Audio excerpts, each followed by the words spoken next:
Hello, അസ്സലാമു അലൈക്കും. എന്തൊക്കെയാണ് വിശേഷം? എല്ലാവർക്കും സുഖമല്ലേ?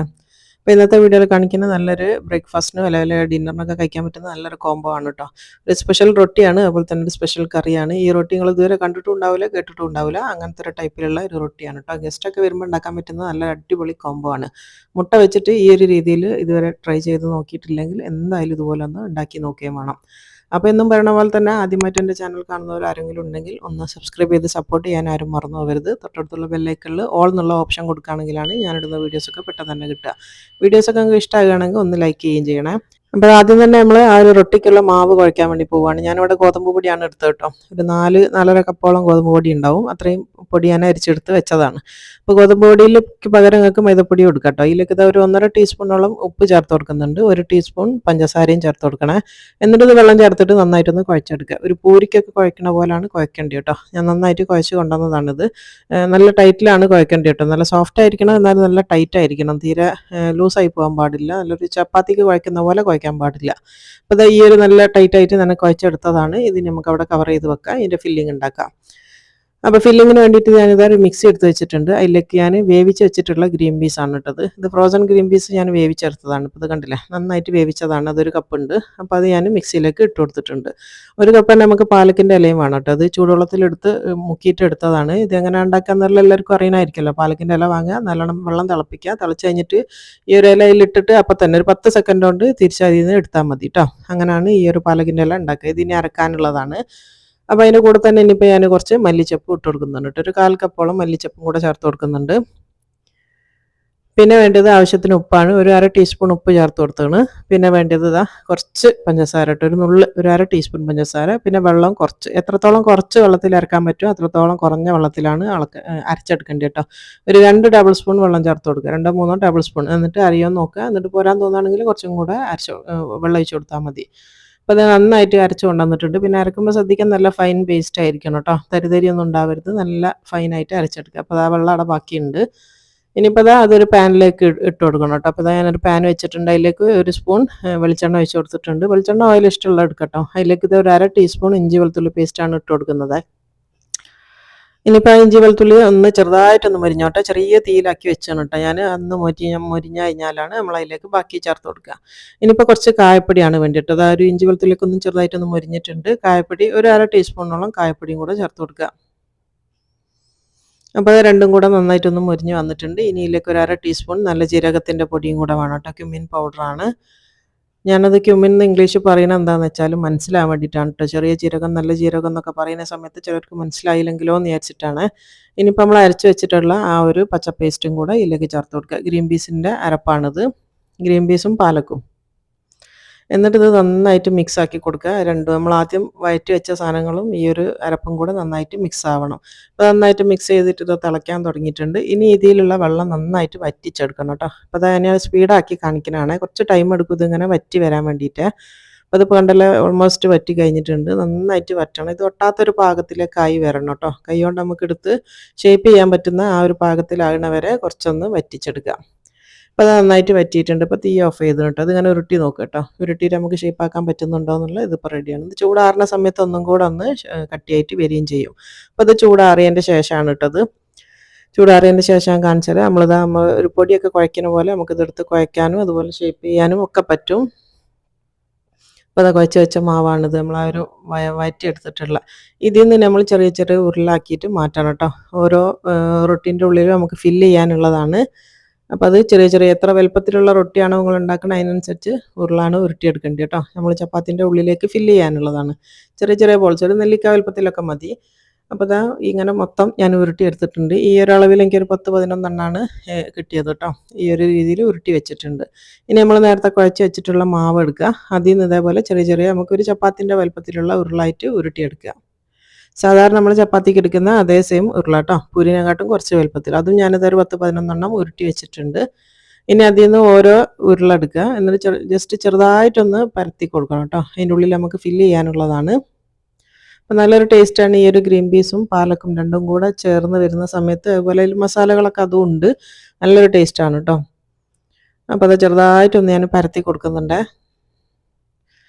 ഇനി ഇതിൻ്റെ നടുവിലേക്ക് ഇത് കണ്ടില്ല നല്ല തടിയിലാണുള്ളത്. ഇതിൻ്റെ നടുവിലേക്ക് നമ്മൾ ആ ഒരു ഉണ്ടാക്കി വെച്ച ഒരു ഉരുള വെച്ച് കൊടുക്കുക. എന്നിട്ട് ഇതിനൊന്ന് കവർ ചെയ്തോളാം. അത്രേ ഉള്ളൂ കേട്ടോ, സിമ്പിളാണ്. പിന്നെ അത് കവർ ചെയ്യുമ്പോൾ ഒരുപാട് ഷേപ്പ് ആക്കണമെന്നൊന്നുമില്ല. ഇത് പരത്തുന്ന സമയത്ത് അതങ്ങ് ഷേപ്പായിട്ട് വന്നോളും. അപ്പോൾ അതാ നന്നായിട്ടൊന്ന് ഉരുട്ടി കൊടുത്തിട്ട് ഇതിന് നമുക്ക് ചപ്പാത്തിയായിട്ട് പരത്തിയെടുക്കണം കേട്ടോ. പരത്തുമ്പോൾ ശ്രദ്ധിക്കുക, ഉള്ളത്തെ ആ ഒരു ഫില്ലിങ് പുറത്ത് വരാണ്ട് മാക്സിമം നോക്കണേ. എന്നിട്ട് ചെറുതായിട്ടൊന്ന് പൊടിയിട്ട് കൊടുത്തിട്ട് ഇതിനൊന്ന് പരത്തിയെടുക്കുന്നുണ്ട്. അപ്പുറം ഇപ്പുറം തിരിച്ചും മറിച്ചും ഇട്ടിട്ട് പരത്തുക കേട്ടോ. ഒരു ഭാഗം മാത്രം ആക്കിയിട്ട് പരത്തുന്ന സമയത്ത് ഈ ഫില്ലിങ് പെട്ടെന്ന് തന്നെ പുറത്ത് വരാനുള്ള ചാൻസാണ്. അപ്പോൾ അതുകൊണ്ട് തന്നെ തിരിച്ചും മറിച്ചും ഇട്ടിട്ട് നന്നായിട്ടൊന്ന് പരത്തിയെടുക്കുക. ശ്രദ്ധിച്ചിട്ട് ഒന്ന് പരത്തിയെടുത്താൽ മതി. ഇപ്പോൾ ഞാൻ ഫസ്റ്റത്തെ ചപ്പാത്തി ഇവിടെ പരത്തിയെടുത്തിട്ടുണ്ട്. ഇതിപ്പോൾ കണ്ടില്ല, ഒരു ഭാഗമാണിത്. തിരിച്ചിട്ടാൽ ഇതാ ഈ ഒരു രീതിയിൽ കേട്ടോ. ഇത് പുറത്ത് വന്നിട്ടൊന്നുമില്ല, കുഴപ്പമില്ല. അപ്പോൾ അതാ ഈ ഒരു രീതിയിൽ പരത്തി വെക്കുക. മൊത്തം പരത്തിയതിൻ്റെ ശേഷമാണ് ഞാനിവിടെ ഇത് ചുട്ടെടുക്കുന്നത് കേട്ടോ. ഒരു ചപ്പാത്തിൻ്റെ തടി ഉണ്ടാവാൻ പാടുള്ളൂ. ഇപ്പോൾ ഞാൻ തവ ചൂടാക്കാൻ വേണ്ടി വെച്ചിട്ടുണ്ട്. അതിലേക്ക് ഇതാ ഓരോന്നിട്ട് കൊടുക്കുക. എന്നിട്ട് ആദ്യത്തെ മറിച്ചിടൽ പെട്ടെന്ന് തന്നെ മറിച്ചിട്ട് കൊടുക്കുക. എന്നിട്ട് ഇതിൽ നിങ്ങൾക്ക് എന്താണോ ഇഷ്ടം, എണ്ണയോ നെയ്യോ വെളിച്ചെണ്ണ എന്താണെന്ന് വെച്ചാൽ ബട്ടറോ ഇഷ്ടമുള്ളത് കുറച്ചൊന്ന് മേലെ ഒന്ന് സോഫ്റ്റായി കിട്ടാൻ വേണ്ടിയിട്ടാണ് മേലെ ഒന്ന് തേച്ച് കൊടുക്കുക കേട്ടോ. ഒരു 3-4 ഡ്രോപ്സ് ഒക്കെ മതിയാവും. എന്നിട്ട് അടിഭാഗം ഒന്ന് വെന്തെന്ന് കണ്ടു കഴിഞ്ഞാൽ തിരിച്ചിട്ട് കൊടുക്കുക. അങ്ങനെ ഇടുന്ന സമയത്ത് ഇത് കംപ്ലീറ്റ് അങ്ങ് പൊള്ളി വരും കേട്ടോ. അപ്പോൾ ഇതിൻ്റെ മേലെ ഞാൻ കുറച്ചും കൂടെ എണ്ണ ആക്കി കൊടുക്കുന്നുണ്ട്. ഞാനിവിടെ വെളിച്ചെണ്ണ ആണ് എടുത്തത്. അപ്പോൾ അത് കംപ്ലീറ്റ് ഒന്ന് പൊള്ളി വന്നിട്ടുണ്ട്. പൊള്ളി എന്ന് വെച്ചിട്ട് നിങ്ങൾ എടുക്കരുത്. നന്നായിട്ടൊന്ന് പ്രസ് ചെയ്ത് എല്ലാ ഭാഗവും ഒന്ന് വേവിച്ചെടുക്കുക കേട്ടോ, 2 ഭാഗവും. പിന്നെ അധികം വേവണ്ടെന്നൊക്കെ ഉള്ള ആൾക്കാരാണെങ്കിൽ ഈ പൊള്ളുന്ന സമയത്ത് തന്നെ എടുക്കാം, കുഴപ്പമില്ല. ഞാനിപ്പോൾ 2 ഭാഗവും ഒന്ന് തിരിച്ച് മറിച്ച് വിട്ടിട്ട് പ്രസ് ചെയ്ത് ഒന്ന് വേവിച്ചെടുക്കുന്നുണ്ട്. ഇത് വെറുതെ കഴിക്കാനും പറ്റും കേട്ടോ. ഇതിന് കറിയൊന്നും വേണമെന്നില്ല, വെറുതെ കഴിക്കാനും നല്ല ടേസ്റ്റ് തന്നെയാണ്. ഇപ്പോൾ നമ്മളെ ഫസ്റ്റത്തെ റൊട്ടി ഇവിടെ റെഡി ആയിട്ടുണ്ട്. നന്നായിട്ട് 2 ഭാഗവും പ്രസ് ചെയ്ത് വേവിച്ച് പൊള്ളിച്ചെടുത്തിട്ടുണ്ട്. ഇതുപോലെ തന്നെ ബാക്കിയുള്ളതും ചെയ്തെടുക്കണേ.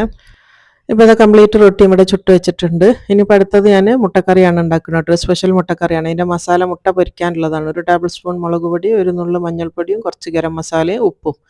ഇത്രയും സാധനങ്ങളാണ് ഞാനെടുത്ത് എല്ലാം കൂടെ ഒന്ന് മിക്സ് ആക്കി കൊടുക്കുക. അതിലേക്ക് കുറച്ച് വെളിച്ചെണ്ണ, 1 ടേബിൾ സ്പൂൺ വെളിച്ചെണ്ണ വെച്ച് കൊടുക്കട്ടെ. ഇത് മുട്ട പൊരിക്കാനുള്ളതാണ്, എല്ലാവർക്കും അറിയുന്നത് തന്നെയാണ്. അതുകൊണ്ട് ഇൻഗ്രീഡിയൻസ് ഒക്കെ ഞാൻ എഴുതി കാണിക്കുന്നുണ്ട് കേട്ടോ, സ്ക്രീനിൽ എഴുതി കാണിക്കുന്നുണ്ട്. ഇപ്പോൾ ഇത് ബോയിൽ ചെയ്ത് വെച്ചിട്ടുള്ള മുട്ടയാണ് കേട്ടോ. ഞാനൊരു 10 മുട്ട എടുത്തിട്ടുണ്ട്. എന്നിട്ട് നന്നായിട്ട് ഇതിലൊന്ന് മിക്സ് ആക്കിയിട്ട് ഇതൊന്ന് ഫ്രൈ ആക്കി എടുക്കുക കേട്ടോ. ഭയങ്കരമായിട്ട് ഹാർഡായിട്ട് ഫ്രൈ ആക്കി എടുക്കണ്ട, അന്നേരം മുട്ടയ്ക്ക് ഭയങ്കര ഉറപ്പ് കൂടും. അപ്പോൾ ഇന്ന് ഈ ഒരു മസാലകളൊക്കെ ഒന്ന് മൊരിഞ്ഞ് വന്നാൽ മാത്രം മതി. പിന്നെ മുട്ടൻ്റെ മേലെ നിങ്ങൾക്ക് വരട്ട് കൊടുക്കണമെങ്കിൽ വരടാം. ഞാൻ വരടാണ്ടാണ് ഇട്ട് കൊടുത്തത്. എന്നിട്ട് ജസ്റ്റ് ഒന്ന് മൊരിച്ചെടുക്കുക. അപ്പോൾ നന്നായിട്ടൊന്ന് മൊരിഞ്ഞ് വന്നിട്ടുണ്ട്. ഇത്രയും മതി. നമ്മൾ ആ ഒരു മസാലകളൊക്കെ നന്നായിട്ട് വെന്തിട്ടുണ്ട്. ഇനിയിപ്പോൾ അതാ നമ്മൾ കറി വെക്കാനുള്ളൊരു കടായി വെച്ചെടുത്തോണം. അതിലേക്ക് ഒരു 2 ടേബിൾ സ്പൂണോളം വെളിച്ചെണ്ണ വെച്ച് കൊടുക്കുന്നുണ്ട്. എന്നിട്ട് അന്ന് ചുറ്റിച്ച് കൊടുക്കുന്നുണ്ട്. അതിലേക്ക് ഇനി നമുക്ക് ഉള്ളിയിട്ട് വഴറ്റാനുള്ളതാണ്. അപ്പോൾ ഞാനിവിടെ ഒരു ലാർജ് സൈസുള്ള ഒരു ഉള്ളി കേട്ടോ, അത്യാവശ്യം വലുപ്പത്തിലുള്ള ഒരു ഉള്ളി എടുത്തിട്ടുണ്ട്. 2-3 പച്ചമുളകും. അപ്പോൾ പച്ചമുളക് ഞാൻ കീറിയിട്ടൊന്നുമില്ല, കാരണം എന്താ വെച്ചാൽ നമുക്ക് അരച്ചെടുക്കാനുള്ളതാണ്. അപ്പോൾ ഒരുപാട് ചെറുതാക്കി അരിയൊന്നും വേണ്ട. ഇനിയിപ്പോൾ അതിലേക്ക് ഒരു കഷ്ണം ഇഞ്ചിയും, ഒരു 3 വെളുത്തുള്ളി ഇട്ട് കൊടുക്കുന്നുണ്ട്. കുറച്ച് അണ്ടിപ്പരിപ്പ് ഇട്ട്, ഒരു 10-15 എണ്ണം അണ്ടിപ്പരിപ്പും കൂടെ ഇട്ട് കൊടുത്തിട്ടുണ്ട്. ഇനി ഇതെല്ലാം കൂടെ നന്നായിട്ടൊന്ന് സോഫ്റ്റ് ആകുന്ന വരെ ഒന്ന് വഴറ്റിയെടുക്കണം കേട്ടോ. ഉള്ളിയൊക്കെ ഒന്ന് സോഫ്റ്റ് ആയിട്ട് വരണം. ഇപ്പോൾ അത് ഉള്ളിയൊക്കെ നന്നായിട്ടൊന്ന് സോഫ്റ്റ് ആയിട്ട് വന്നിട്ടുണ്ട്. ഈ ഒരു പാകത്തിൽ മതിയിട്ട് ചെറുതായിട്ടൊന്നൊരു കളറൊക്കെ മാറിയിട്ടുണ്ട്. ഇനിയിപ്പോൾ തീ ഓഫ് ചെയ്യുക. ഇതിന് തണുത്തതിന് ശേഷം നമുക്ക് മിക്സിയിലിട്ടിട്ട് ഒന്ന് അരച്ചെടുക്കാനുള്ളതാണ് കേട്ടോ ഈ ഒരു മിക്സ് എന്ന് പറയുന്നത്. അപ്പോൾ ഞാനത് മിക്സിയിലേക്ക് ഇട്ട് കൊടുത്തിട്ടുണ്ട്. തണുത്തതിന് ശേഷം ഇതിനെ അരച്ചുകൊണ്ടിരണം. അപ്പോൾ അതിൻ്റെ കൂടെ നമുക്ക് ചേർത്ത് കൊടുക്കേണ്ടത് കുറച്ച് മല്ലിച്ചപ്പ് ഇട്ട് കൊടുക്കണേ. പിന്നെ ആവശ്യത്തിന് വെള്ളം കേട്ടോ, ഒരു 1/4 കപ്പോളം വെള്ളം ഒഴിച്ച് കൊടുക്കുന്നുണ്ട്. എന്നിട്ടിത് നല്ല ഫൈൻ പേസ്റ്റായിട്ട് അരച്ചെടുക്കുക. അപ്പോൾ അത് നന്നായിട്ട് അരച്ച് കൊണ്ടുവന്നിട്ടുണ്ട്. നല്ല ഫൈനായിട്ട് അരച്ചെടുത്ത മിക്സാണ് കേട്ടത്. ഇനി നമ്മൾ ആ സെയിം കടായി തന്നെ അതിലേക്ക് കുറച്ച് ബട്ടറാണ് വേണ്ടിയിട്ട്, ഒരു 2 ടേബിൾ സ്പൂണോളം ബട്ടറാണ് ചേർത്ത് കൊടുക്കുന്നത്. അൺസോൾട്ടഡ് ആണ്. അതൊന്ന് മെൽറ്റ് ആയിക്കോട്ടെ. മെൽറ്റ് ആയതിൻ്റെ ശേഷം അതിലേക്ക് കുറച്ച് സ്പൈസസ് ആണ് വേണ്ടി, ഒരു ബേ ലീഫ്, ഒരു 3 ഗ്രാമ്പും, ഒരു 3 ഏലക്കായി, ഒരു 2 കഷ്ണം പട്ട. ഇത്രയും സാധനങ്ങളാണ് ഇട്ട് അതൊന്ന് മൊരിയട്ടെ.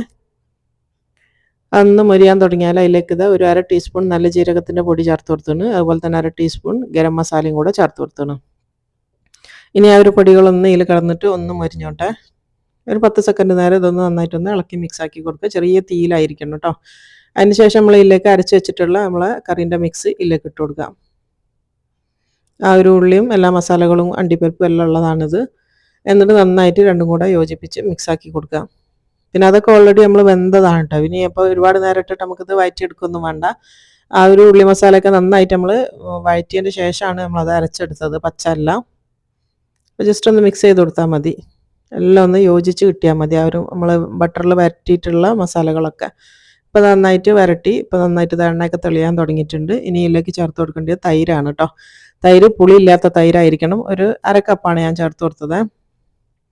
ഇപ്പോൾ പുളിയില്ലാത്ത യോഗട്ട് എന്ന് പറഞ്ഞിട്ടുള്ള തൈരാണ്. തൈര് ചേർക്കുമ്പോൾ ശ്രദ്ധിക്കുക, മിക്സിയിലിട്ട് അരച്ചതിൻ്റെ ശേഷം മാത്രം ചേർത്ത് കൊടുക്കുക കേട്ടോ. അല്ലാന്നുണ്ടെങ്കിൽ പെട്ടെന്ന് അത് പിരിഞ്ഞു പോകും. ചിലർ കറി വെച്ചാൽ പറയില്ലേ, നമ്മൾ തൈര് ചേർത്ത കറിയൊക്കെ ഒരു പിരിഞ്ഞ പോലെ തോന്നുന്നുള്ള. അതെന്താണെന്ന് വെച്ചാൽ നമ്മൾ മിക്സിയിൽ അടിക്കാണ്ട് ഒഴിച്ചു കൊടുക്കുന്നതുകൊണ്ടാണ്. അപ്പോൾ നന്നായിട്ട് തിള വന്നിട്ടുണ്ട്. ഇനി ഇതിലേക്ക് ആവശ്യത്തിന് ഉപ്പ് ചേർത്ത് കൊടുക്കുക. 1 ടീസ്പൂണോളം ഉപ്പ് ചേർത്തണം. എന്നിട്ട് നോക്കിയിട്ട് പോരാൻ തോന്നുകയാണെങ്കിൽ കുറച്ചും കൂടെ ചേർത്ത് കൊടുത്താൽ മതി. അപ്പോൾ നന്നായിട്ട് തിളക്കാൻ തുടങ്ങിയിട്ടുണ്ട്. ഇങ്ങനെ തിള വന്നു കഴിഞ്ഞാൽ നമ്മൾ ആ ഒരു പൊരിച്ച് വെച്ച മുട്ട ഇതിലേക്ക് ചേർത്ത് കൊടുക്കുക. ഇനി ഇതെല്ലാം കൂടെ ഒന്ന് മിക്സ് ചെയ്ത് ഒന്നും കൂടെ ഒന്ന് തിളപ്പിച്ചെടുക്കാനുണ്ട് കേട്ടോ. ആ ഒരു ഫ്രൈ ചെയ്ത മുട്ടയും ഈ ഒരു മസാലയും. ഈ ഒരു കറി നിങ്ങൾക്ക് നല്ല ഗ്രീൻ ആയിട്ട് വേണമെന്നുണ്ടെങ്കിൽ ഈ ഒരു മുട്ട നമ്മൾ പൊരിക്കുന്നത് ഒന്ന് ഒഴിവാക്കിയാൽ നല്ല ഗ്രീൻ കളറിൽ കിട്ടും കേട്ടോ. 2 മിനിറ്റ് ഒന്ന് തിളച്ചോട്ടെ. 2 മിനിറ്റ് കഴിഞ്ഞിട്ടുണ്ട്. ഇപ്പോൾ ആ കറിയൊക്കെ നന്നായിട്ട് എണ്ണയൊക്കെ തെളിഞ്ഞ് നല്ല പാകത്തിലായിട്ടുണ്ട്. ആ ഒരു മസാലയൊക്കെ ഒന്ന് മുട്ടയിലൊന്ന് പിടിച്ച് കിട്ടാൻ വേണ്ടിയിട്ടാണ് കേട്ടോ 2 മിനിറ്റ് നമ്മൾ അടച്ച് വെച്ച് വേവിച്ചെടുത്തത്.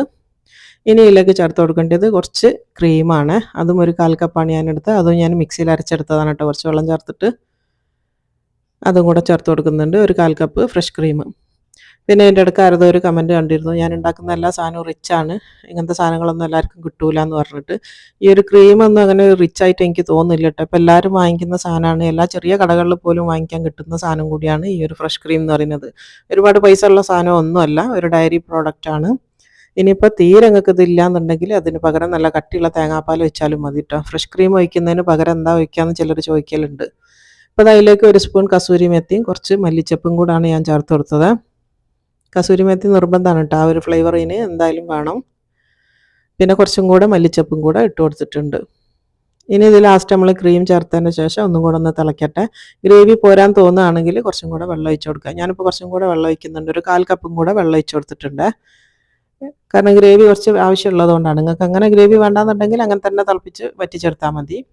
ഒരുപാട് വറ്റിക്കലല്ല കേട്ടോ. 2 മിനിറ്റ് നേരം കൂടെ ഒന്ന് അടച്ച് വെച്ചിട്ട് ഒന്ന് വേവിച്ചെടുക്കണം.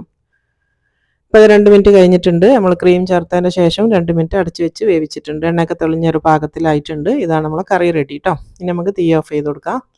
അപ്പോൾ ഇത് കണ്ടില്ല, നമ്മൾ ആ ഒരു തൈര് വെച്ചിട്ട് പിരിയെ ഒന്നും ചെയ്തിട്ടില്ല. അതിൻ്റെ ഒരു ടിപ്പാണ് ഞാൻ പറഞ്ഞു തന്നത്. മിക്സിയിൽ അരച്ചതിന് ശേഷം മാത്രം ചേർത്ത് കൊടുത്താൽ മതി. അപ്പോൾ ആ ഒരു കറിയൊക്കെ നന്നായിട്ട് ചൂടാറിയതിന് ശേഷമാണിത്. ഇത് ഞാൻ വിളമ്പുന്ന പാത്രത്തിലേക്ക് മാറ്റുകയാണ് കേട്ടോ. അടിപൊളി ടേസ്റ്റി ആയിട്ടുള്ള ഒരു മുട്ടക്കറിയാണ് കേട്ടോ. അത് നമുക്ക് മുട്ട എന്ന് പറയുമ്പോൾ നമ്മൾ ഗസ്റ്റ് ഒന്നും വരുമ്പോൾ അങ്ങനെ കൊടുക്കൂലല്ലോ. പക്ഷേ ഇത് നമുക്ക് ഗസ്റ്റൊക്കെ വരുന്ന സമയത്ത് സെർവ് ചെയ്യാൻ പറ്റുന്ന നല്ലൊരു അടിപൊളി കറിയാണ് കേട്ടോ. എന്തിൻ്റെ കൂടെ നല്ല മാച്ചാണ് കേട്ടോ. പത്തിരി എന്നല്ല, ചപ്പാത്തി, റൊട്ടി, പൊറോട്ട, പൂരി അതിൻ്റെയൊക്കെ കൂടെ സെർവ് ചെയ്യാൻ പറ്റുന്ന നല്ലൊരു അടിപൊളി കറിയാണ്. അതുപോലെ തന്നെ ഇന്ന് ഉണ്ടാക്കിയ ചപ്പാത്തിയും ഈ ഒരു റൊട്ടി പാലക്കും അതുപോലെ തന്നെ ഗ്രീൻ പീസും വെച്ചിട്ടുള്ള ഒരു അടിപൊളി റൊട്ടിയാണ്. സാധാരണ കാണുന്ന ഒരു റൊട്ടിയല്ല, സൂപ്പർ ടേസ്റ്റ് ആയിട്ടുള്ള റൊട്ടിയാണ്. നല്ല സോഫ്റ്റാണ്. പിന്നെ ഇത് കറിയൊന്നും ഇല്ലാണ്ട് തന്നെ പച്ചക്ക് കഴിക്കാനും പറ്റുന്ന റൊട്ടിയാണ് കേട്ടോ. ഒരു സ്പെഷ്യൽ കളറും എല്ലാം തന്നെയാണ്. ആ ഒരു പച്ച നമുക്ക് ഇങ്ങനെ പുറത്തേക്ക് അധികം അങ്ങനെ ആ ഒരു പച്ച കളർ കാണുമൊന്നുമില്ല. നമ്മളിതിങ്ങനെ കീറിക്കഴിഞ്ഞാൽ മാത്രമാണ് ഇതിൻ്റെ ഉൾഭാഗത്താണ് നമ്മൾ ആ ഒരു ഫില്ലിങ് കാണുകയും ചെയ്യുക. അപ്പോൾ അതന്നെ ഒരു ഭംഗിയല്ലേ അല്ലേ, നമ്മൾ ആ ഒരു ഉൾഭാഗത്ത് ഫില്ലിങ് ഉള്ളത് കാണുന്നത്. എന്നാൽ ഒരുപാട് ഫില്ലിങ്ങോ അങ്ങനെ ഒന്നുമല്ല, നല്ല നേരിയതായിട്ട് തന്നെയാണ് ഈ ഒരു റൊട്ടി ഉള്ളത്. ഇതിപ്പോൾ കണ്ടില്ലേ, ഉൾഭാഗം നല്ല അടിപൊളിയായിട്ടുള്ള നല്ലൊരു ഫില്ലിംഗ് ആണ്. അപ്പോൾ ഇങ്ങനെ തന്നെ കഴിക്കുകയും ചെയ്യാം. ഈ ഒരു കോംബോ സൂപ്പർ ടേസ്റ്റിയാണ് കേട്ടോ. അപ്പോൾ എല്ലാവരും ട്രൈ ചെയ്ത് നോക്കുക. ട്രൈ ചെയ്തിട്ട് നിങ്ങളെ ഫീഡ്ബാക്ക് ഒന്നും അറിയിക്കാനൊന്നും മറന്നു പോകരുത്. അപ്പോൾ ഇൻഷാല്ലാ എന്നും പറയുന്ന പോലെ തന്നെ ആദ്യമായിട്ട് കാണുന്നവരുണ്ടെങ്കിൽ സബ്സ്ക്രൈബ് ചെയ്യാനും മറന്നു പോകരുത് കേട്ടോ. അപ്പോൾ ഇൻഷാല്ലാ അടുത്ത നല്ലൊരു വീഡിയോയിൽ കാണാം. അസ്സലാമു അലൈക്കും.